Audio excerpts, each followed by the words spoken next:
We're here at the UiPath Together Public Sector Summit with New York State's Chief Technology Officer, Rajiv Rao. Let's start with talking about automation. Where has it made a meaningful difference over the past year, and how you're serving the people of New York? Right, great question. So through the pandemic, it was a little beyond past year, significant difference in the lives of the people of New York. It facilitated putting money in the hands of the people real quick, prevented fraud to the tune of billions of dollars, and improved the processing time for unemployment benefits. Rapidly changed the way we processed from thousands a day to 100,000 plus a night to almost 1 million every week. So automation played a big part in that success.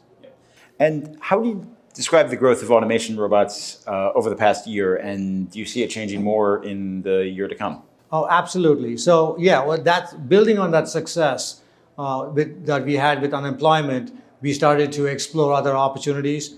Anywhere where you could find a repetitive back office process, we always ask ourselves the question, why not RPA?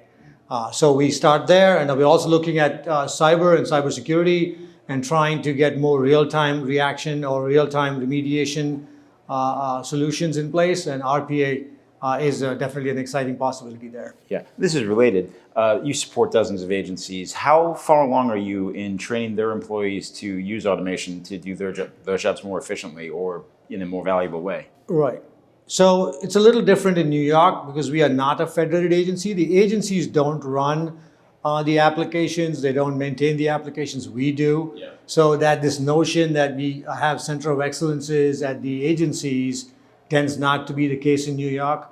So we have a center of excellence that is internal to ITS that supports the agency and its automation efforts. So they go out there and do the automation for the agencies as well. So it's a little different than a traditional model where every agency has its own IT shop, and then there's a center of excellence that allows the business to understand the value prop that RPA brings.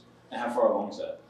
It's pretty mature. We're very busy. We're looking to hire another 6 bodies and train them. So and there's a lot of work to be done, a lot of opportunities. You just need to staff them and get them mature enough to handle these complex tasks.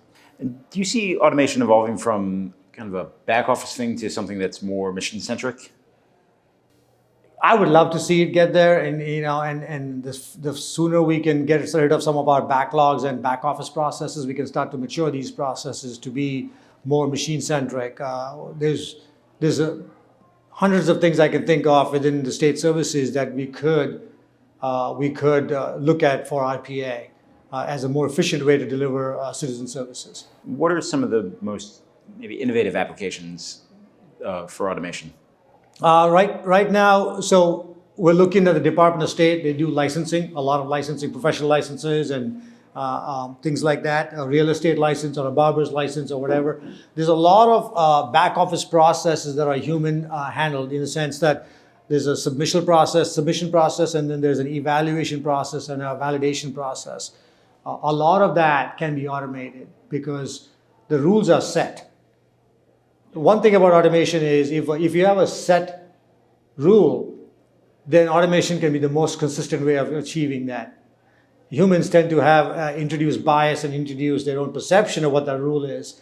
But a bot, once programmed, is just going to do the same thing. So there's value there, and we continue to show the agencies the value of consistency, because then it just makes their processes that much more efficient. It changes how the user experiences with the agency when it conducts its business with the agency.